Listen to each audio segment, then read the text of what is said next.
Sveiki maratono kolegos. Ką mums reiškia pirmadienis? Man pirmadienis naujos savaitės pradžia. Jau kelis mėnesius stengiuosi įtvirtinti savo gyvenime naujus įpročius, rytinius ritualus. Šiais ritualais prasideda pirmadienis ir visos kitos darbo dienos. Pasidalinsiu jais su jumis. Pirmas, keliuosi 5:30 ryto, sportuoju, einu pabėgioti, pasivaikščioti ar pasivažinėti dviračiu.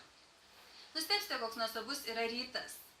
Dažniausiai nebūna nei menkiausio vėjelio, čiulba paukšteliai. Trečias, pradėk dieną sveikais pusryčiais. Labiausiai man patinka uogų ir vaisių kokteiliai. Ketvirtas, skaitau viską, ko tuo metu noriu. Nuo sveikos gyvensenos iki ekonomikos, derybų, pardavimų ir motyvacinių knygų.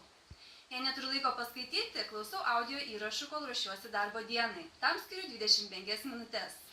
Ir penktas, peržiūriu savo savaitės ir ateities planus bei svajones. Viską stengiuosi atlikti iki 8 valandos ryto.